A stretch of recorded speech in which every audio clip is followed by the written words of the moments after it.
How's it going, everyone? It's GeneralTarheel bringing you the APA Classic Season 17 Week 1 battle versus Erob and the Portland Ferrothorns. Now, for this battle, I'm going to quickly just do a team builder, go over my opponent's team as well, and what I expect him to bring, etc. And then I will just go over a post-comm of the battle. This is how I'm most comfortable doing it. I feel like I can provide y'all with better commentary and be more in-depth with everything, which is what I prefer. I like to be a competitive try-hard nerd. While still having fun at sometimes, but live comm, I'm just not able to do it properly. Obviously, if it was Wi-Fi or something like that, I'd have to suck it up. But Showdown is my element, and I'm able to do that perfectly fine. And that's what we're going to stick with. So, my opponent's team. Erob was good. Frankly, I think it's one of the... I'm just saying this because it did PR, alright? If it works for Erob, it works for Erob. But in my opinion, this is one of the worst teams in the league for the draft, the roster. Double Dragon is cool. That's dangerous. Ditto and Ubers, lit. Overall, like, other Pokemon, good. Corviknight, solid. Rotom Heat's really good with boots this gen. Tyranitar, solid versus Ubers. It just doesn't work together, in my opinion. It's just really weird. Originally, he had Alolan Ninetales with Veil over Mega Titar. Like, I think that was the only transaction he really made. Maybe Fisk. But, like, before in his draft, like, Stunfisk was his only rocker, and he got it last. So that was kind of terrifying. But, as for the actual team, we got Naganadel, Dragapult, Corviknight, Rotom Heat, Ditto, Mega Titar, Gothorita, Sableye, Azumarill, Snorlax, and Stunfisk. Once again, I mean nothing to Erob already by just saying about the team. It's just my opinion looking at it, and my thought process going into the draft is that there's not much synergy, and I just need to respect each threat according to when they're out on the field. I'm not going to really expect it one Pokemon to benefit the other that much. That's all. Rotom Heat, Corviknight, kind of a decent bulky pivot core, I guess, but that's really all I'm looking at. Double Dragon and Naganadel and Dragapult is great. Their speed, originally I thought it was kind of weird because they have very similar roles, but Naganadel is a much better sweeper, hits harder than Dragapult. Dragapult's a better breaker, Nagadel's a better sweeper. Dragapult also gets pivot for Naganadel, which is good, and Naganadel can actually break fairies. So that's something really to keep in mind. If I were to bring Togekiss this game, it would really limit it because of the likes of Naganadel. And Dragapult also has access to Thunderbolt as well. I mentioned this in the power rankings for the drafts, but I really have no clue why you didn't opt to go Z Dragapult over Z Azumarill. Yes, Z Belly Drum is pretty good, but like, Dragapult's coverage is insane. You could run physical DD with Z, so you don't have to worry about Phantom Force. Like, there's a lot of benefits with Dragapult, I feel like. But you can prove me wrong. You could sweep me with Z Belly Drum, and then I'd shut up. So, Corviknight, very solid bulky Pokemon. Defog, U-turn. Body Press is actually going to be very annoying versus my team, especially if it's an Iron Defense like Spidef set. This would be a really strong check versus my Rillaboom and my Kartana this game, so grassy terrain kind of just gets stopped at Corviknight. Rotom Heat, more so just a solid damage Pokemon this game. I don't really expect it to be too bulky. Oh my gosh. Alright, I'm fine. I'm not having any problems. I swear I'm healthy as can be. So Rotom Heat will mainly, I would guess, be a Scarfer or a form of Nasty Plot setup potentially, because it could benefit from that quite a bit.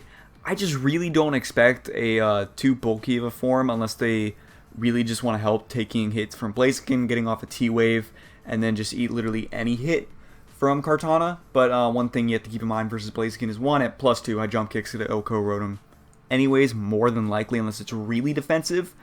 And it doesn't really matter too much for Kartana, I guess. Also, Blaziken could have Stone Edge along with that jump kick, so... Ditto, terrifying. Ditto is terrifying because, like, Blastoise is a decent matchup for Shell Smash. Kind of irrelevant now because I can't really deal with it myself. Blaziken, looking good, but I have to be careful of that. So there was a few things that I was keeping in mind with that. Also, if they got Kartana, it'd be a big issue for me. So between Rotom Heat, Corviknight, and Ditto, Kartana's immediately off the board. Mega T-Tar, kind of just bulky, just Stealth Rocker if they bring it. Not really something I'm too worried about per se. I don't expect DD to be an issue. Gothorita, Sableye, I could literally care less about. Azu, could be Sap Sipper this week. That's something to keep in mind because my Grassy Terrain spam. But with their solid checks, it's probably going to be huge power. I would probably expect a Choice Band set before a Belly Drum set because Rillaboom is easily there with Grassy Glide. But my team does struggle with Azu after Rillaboom goes down because even if I bring bulky Blastoise, Blastoise really isn't going to do much except from roar it out. Which, ideally, I don't give Azu the best or a second chance to Belly Drum. But it's still something to take into consideration. Snorlax, I'm really just expecting it to be like a Spadef check to my special attackers and Dialga and Nidoqueen. Whether that's AV or just special bulk with Gluttony, it just depends. Stunfisk, there's a chance it's coming purely because of rocks if they don't want to make a T-Tar. So that's all I really take into consideration there. If they bring a Z this week, it's going to be on Azu. That's how I look at it basically. So for my team, I'm going to be bringing Assault Vest Dialga. Now my reasoning behind this is that I really struggle with these special attacks in Naganadel and Dragapult. Specs Dragapult is 100% coming, and there's very little I can do about it. Max Spadef with Assault Vest Dialga will help me deal with that at least. And with the coverage of Draco Meteor, Thunderbolt, Aura Sphere, and Earth Power, I am able to deal with the likes of almost their entire team.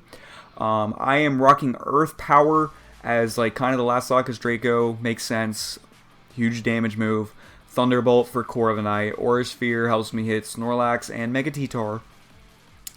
Earth Power just helps me deal with Stunfisk without losing a Spadef drop, along with Naganadel. If I don't have to lose my Spadef drop and there's really nothing, or sorry, special attack drop after Draco Meteor and there's nothing behind Naganadel, then I'm fine, because Earth Power will KO Naganadel. I didn't really need too much after those 3 moves, so it was kind of easy just to throw that in there. I didn't really need my Steel Stab this game. It didn't really benefit me too much, I'd say. So that's really nice here. Dialga just has just enough speed for Jolly Azumarill. If they opt to bring that, I would definitely expect an Adamant if they wanted to bring huge power. Because speed doesn't really benefit them at all against my speed tiers. Because I don't go beneath like 70. So they would really just want to bring like fully offensive bulky Adamant and just go along with that, which could definitely benefit them. Next up for my team, I am opting to bring a Queen, Nidoqueen. We got King and Queen side by side. This is mainly just to be my Stealth Rocker while also putting a dent in their team at the beginning of the game, I feel like. Max Special Attack Modest. We're rocking the Shucka. I debated a lot, and I mean a lot, between Life Orb and Shucka Berry. Reasoning behind Shucka is if they get Ditto in versus Nidoqueen, I have no way to stop them from clicking a move.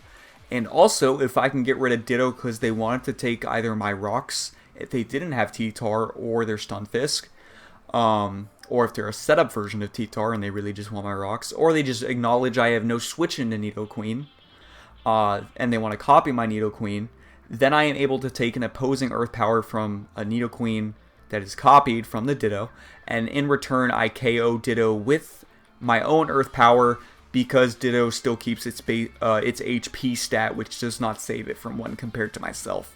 So I would live on with Life Orb, but I'd be taking way too much damage, and any prior damage before that would mean I'm KO'd, and typically Nidoqueen's not going to get Stealth Rock stuff for free, which is understandable. People want to get damage on this Pokemon so it doesn't become a massive threat to them throughout the entire game. Stabs, very straightforward. Thunderbolt helps me with just Corviknight, basically. It also will hit Naganadel, or hit Azumarill if I just want to just click that move as a Sludge Wave. Realistically, we're not staying in versus Azu, which we'll get to soon. Yeah, really just there to be a dent at the beginning and get me Stealth Rocks. I really debated Superpower for Snorlax and T-Tar, but I really wanted Rocks just for overall chip, because the more chip, the better when in grassy terrain. Sozin here, Blaziken, we are rocking the Life Orb Speed Boost. I was really opting almost a Blaze Choice Scarf set at first because I worried that much about Ditto. But then I realized the potential of Blaziken purely because I can follow it up with Basculin, which we'll get to in a moment. So I was really thinking about like Swords Dance with this, and then the more I looked at the matchup, when you look at the very likely Pokemon, Naganadel, Dragapult, Corviknight, Rotom Heat, T-Tar, Snorlax, excluding Azu, because I'm really not going to keep placing it versus Azu. Like, those main threats that are really likely to come, and I guess including Stunfisk as well, I'm not getting a free SD versus any of those. Naganadel, Dragapult, Corviknight, T-Tar, like, potentially Snorlax and Fix could straight up just KO me if I'm not careful. So I really just want to make sure I can click buttons, either put a dent in the team or sweep with Speed Boost at the end.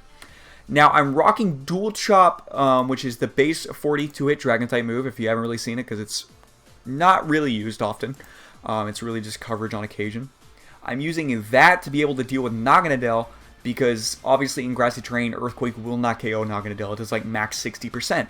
But Dual Chop will in fact pick me up a KO versus Naganadel. Even if it has slight HP from speed creeping, I will 100% KO it after Rocks, which is another reason to bring Rocks, which is good.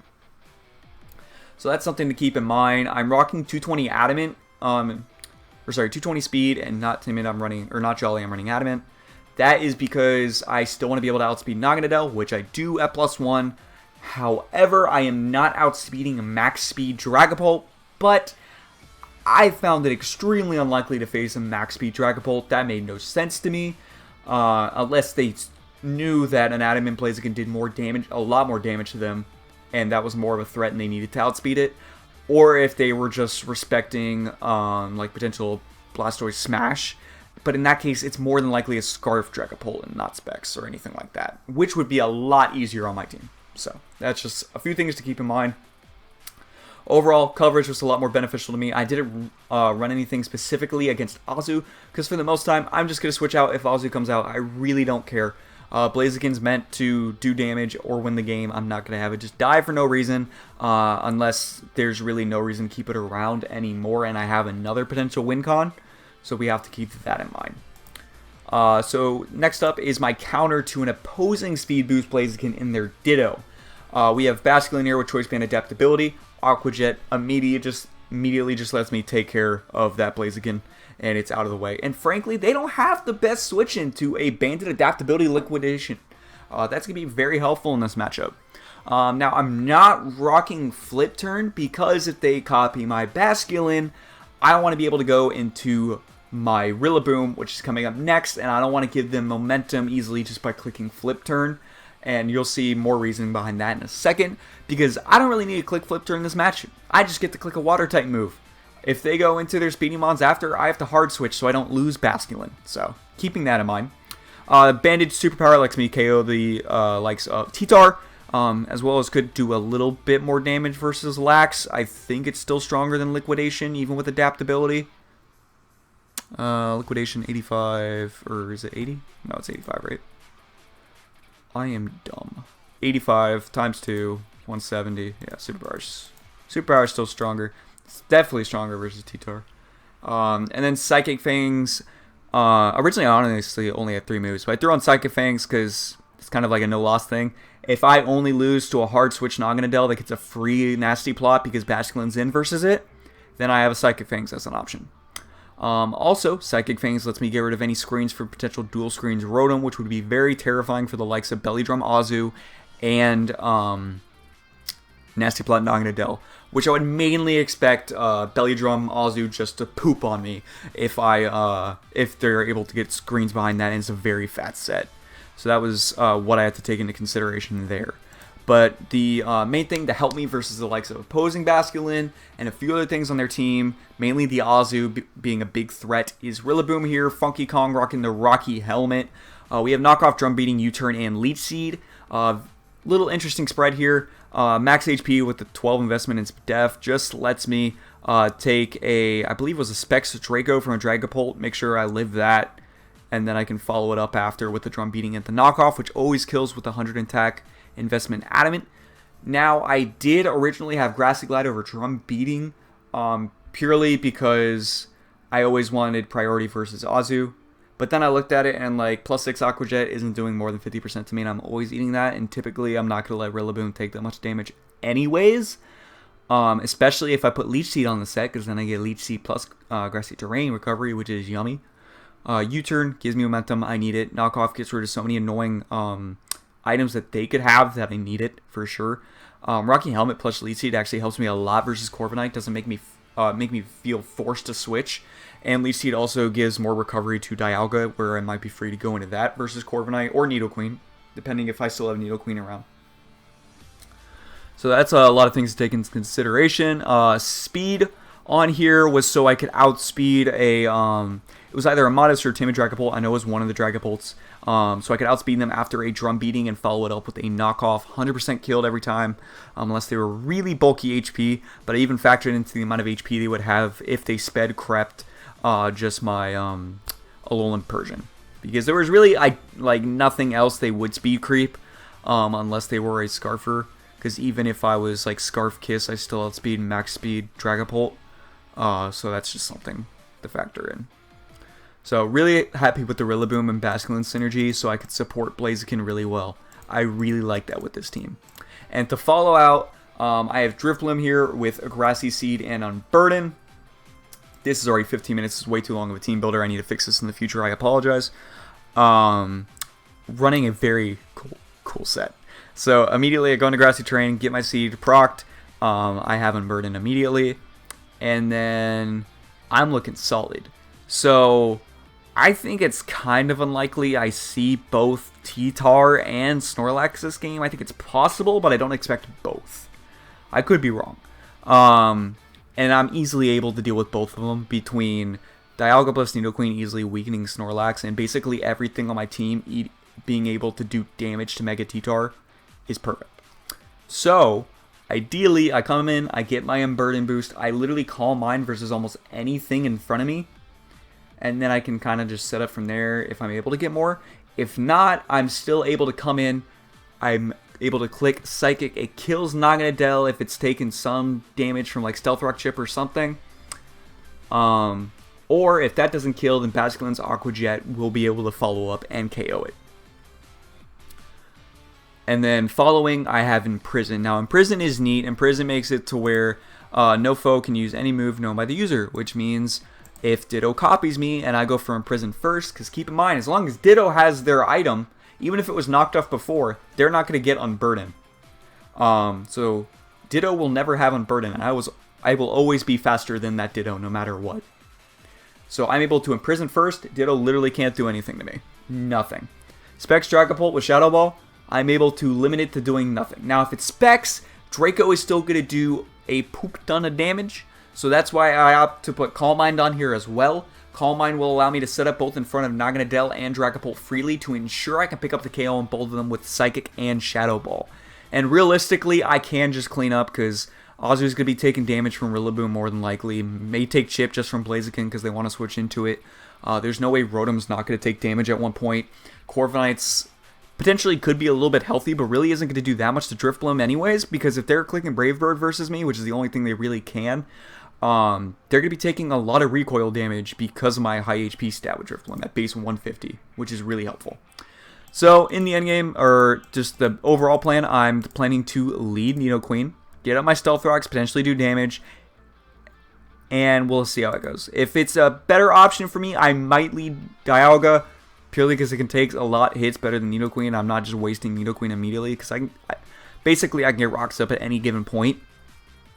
But if I could pressure them to go for a Defog, that gets in my Dialga for free, whether that is Corviknight or whether that is Rotom Heat, that's Dialga for free, and I get to click Draco / Thunderbolt, which is really hard for their team, which I like.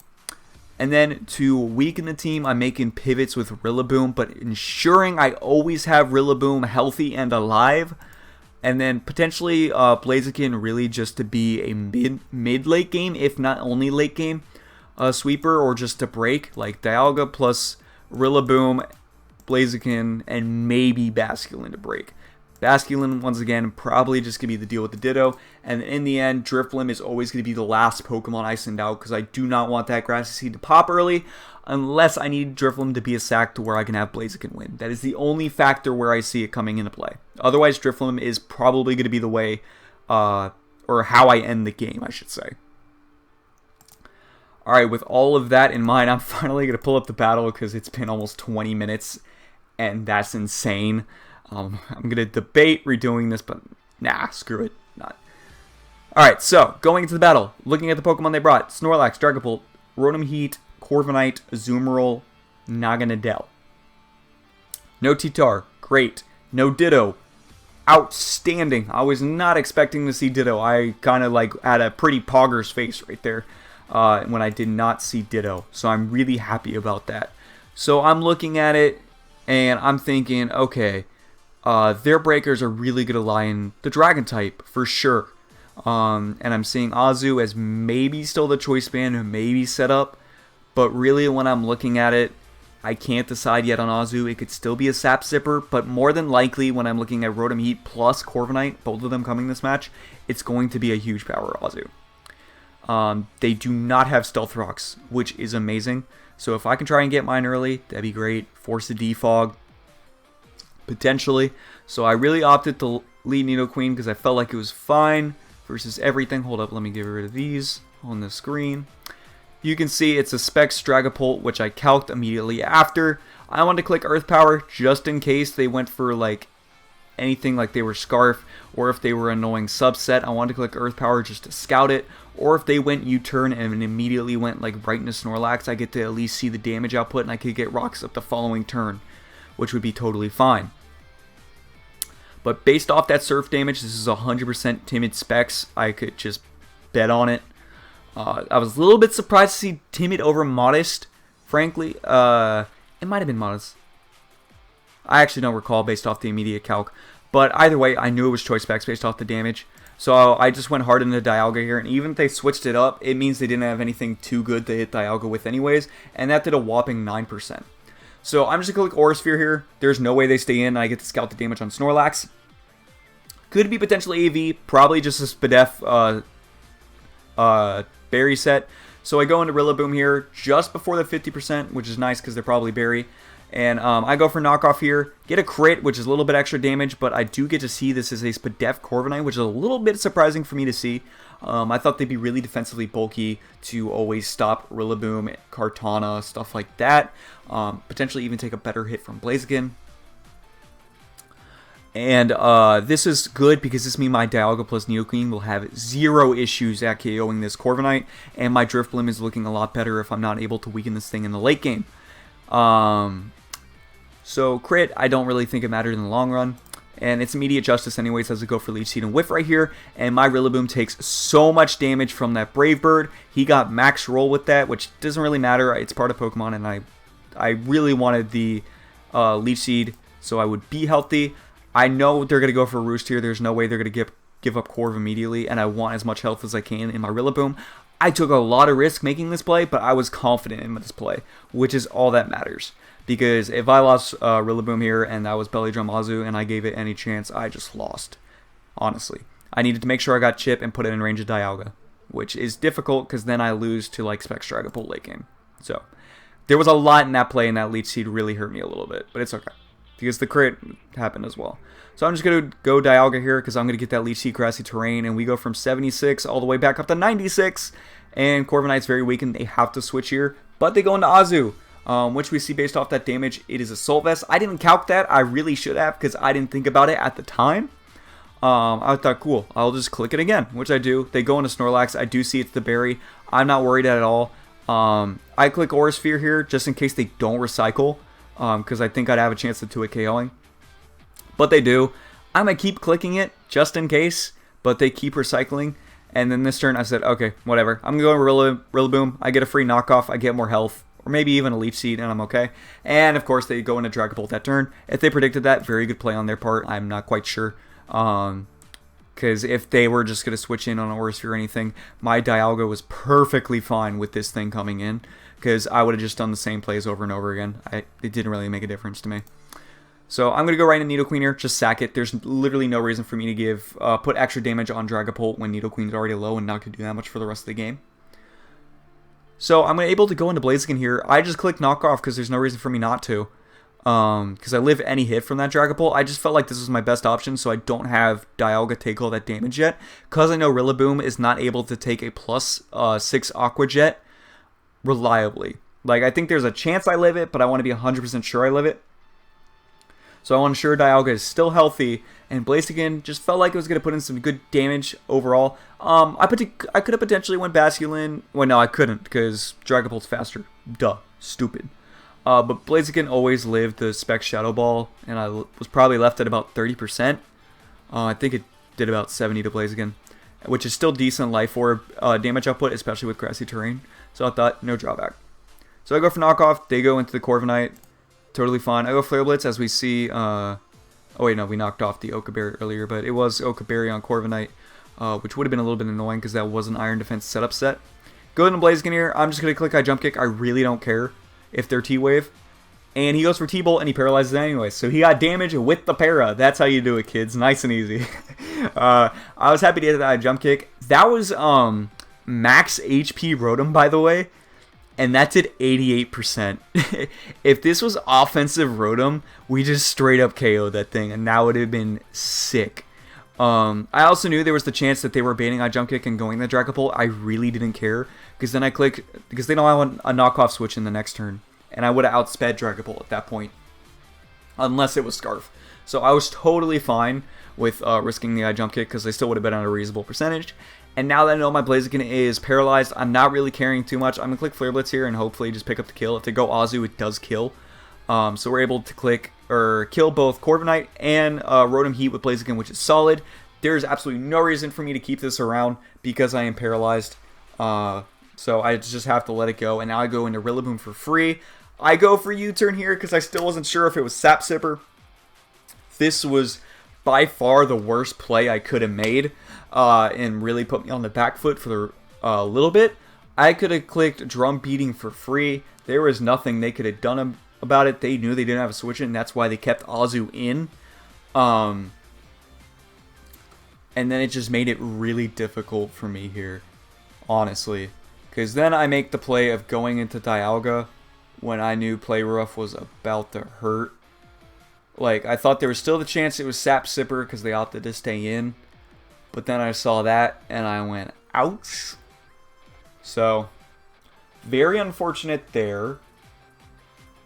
But, it's understandable. Yeah, so Drum Beating was no drawback because even if they're Sap Sipper, they miss out on a massive amount of damage because they're not huge power. Play Rough isn't going to be doing that much to me, and if they're not huge power, then I really don't need Rillaboom anymore. That's why it was a bad play. I should have clicked Drum Beating. If they went to anything else, I'd then outspeed it the following turn. If it's not going to Del, I will almost always knock it off just to make sure I have damage on it for like Drifblim to win or something like that. We'll have to see. Actually, no, I'd have to switch Rillaboom out purely because I still want to know Azu. That's the fact there. But either way, still a bad play. Dialga takes way too much damage. I'm just clicking T-Bolt here. I don't care if they go into Snorlax. They opt to stay in, probably expecting me to predict and click Aura Sphere there or something. Or they just thought they didn't need it anymore. It did, and then that's when I realized later on when they showed me the team, that was Assault Vest Azu, so I didn't even have to worry about Belly Drum, and I'm an idiot. So I need to play a little bit more carefully, and I didn't, but it's been a few months since I played recently. The last was TBL or whatever, which was like 2 months ago at least. So not too worried about that. Also, I don't have John to back me up on the plays, so this is also, I haven't played solo in a long time, so just keeping that in mind. I definitely could have played better. They go in the Dragapult here. We eat that Draco Meteor from about half, return it, and destroy it. Absolutely ate. So happy about that. Goes into Naganadel thinking they're going to kill me. And Flamethrower at 15% because of our Assault Vest. Gosh, this thing is fat. Naganadel is strong, dude. Like, this, it didn't have a boosting on him or anything, obviously. Like Life Orb. But that's still really nice that it was able to eat that from 18%. Like, very solid. And then I click Draco Meteor, which 100% killed all the time. I was debating Earth Power, and just so if they Nasty Plotted, I still have a chance of winning, because Draco Meteor, if I miss, I could risk the Psychic Miss on Drifblim, and then I lose. But I'm looking at it as I go Drifblim, I get the chip, then I go Basculin after, and then I have Basculin plus Rillaboom to beat Snorlax, which works 100% of the time. So I'm really happy with that. There's no reason for me not to click Draco when I could 100% get the kill. So I'm just factoring that in and just clicking a button. Turns out they're Assault Vest Naganadel. They had double Assault Vest in some of the Pokemon that I felt like were the really essential sweepers in this match, which I think kind of hurt them, but it definitely caught me off guard, and I didn't play around it properly at all, so kudos to them. So we're not able to kill it here, but now they're definitely able to pick up the next kill with Flamethrower this time. They do get the Beast Boost, and as we can see, it is speed. They did not make it the special attack version, which is understandable. They need the speed this game. I go for Aqua Jet. They are just out of range, unfortunately, but I still want to get the chit because I needed that. So the main thing there, I believe I needed Grassy Terrain to be reset. No, I'm bad. Right? No, I'm right. Wait, no. Wait, no, I don't know. Yeah, no, because Grassy Terrain just ended, and I didn't want to go Rillaboom, so I was hoping Aqua Jet might kill. That's right, that was what happened. So I go for Calm Mind here, just versus that, because I don't have Grassy Glide. This is where Grassy Glide really would have been the best thing, because I didn't click Drum Beating at all yet, and Grassy Glide would have picked me the KO up on the Naganadel, and it would have 2-hit KO'd Snorlax from where it's at. And then the game just would have been over. That's why he said GG, Gorilla wins. Never say GG until the game is over. That is my biggest pet peeve in Pokemon. Don't do it. This game, especially Draft League where you prep differently, there is no standard. There is no standard. You have to make assumptions that your opponent might bring blank.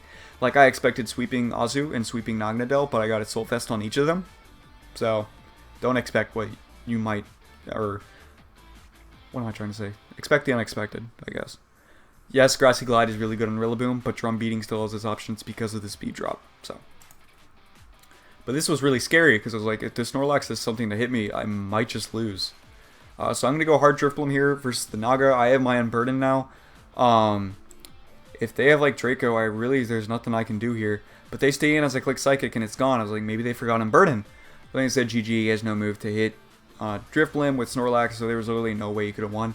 I'm happy he didn't just stall me out. I think I still won because I could have just Calm Mind all the way up to max and then clicked Psychic multiple times.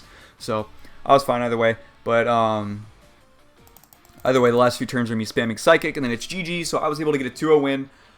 I'm happy about it, but I could have done a lot better. Like I said, I did not play through properly. I probably could have calced 1 or 2 things more. I'm used to playing Wi-Fi where I didn't want to spend the time to calc. And I'm trying to do these mental calcs more because it's just a little bit more beneficial. But when I'm on Showdown like this with no timer and everything like that, I probably need to take my times, especially when it's that important where I don't have that much bulk on my team and it's much more of a offensive game. So a lot of learning curve there. GG to Erob. Really like the game for sure. More of a threatening team than I expected. Still happy I didn't have to play versus Ditto. Even though I had the proper prep versus that, it still would have been scary purely because my Pokemon are scary. So that Ditto's definitely going to put in work for him in the future. It was kind of smart for him not to bring it yet a little bit. Even though Ditto's pretty one-dimensional because you have to bring Choice Scarf basically. But we'll see. Double Dragon's definitely going to be a threat later on. Good luck to him for the rest of the season. Maybe see him in playoffs. I am very happy with the 1-0 plus 2 start. As for kills, the Uber and Blaziken got 2 kills. My Uber and Dialga got 2 kills. And my 2-point Pokemon in Drifblim got 2 kills. So, already putting in the work for Cortana if I want it to be my kill leader for the next following weeks. But hopefully it has better matchups so I could bring it along with Togekiss, Blastoise, the Lone Persian. I'm looking forward to using the entire team and hope you guys are.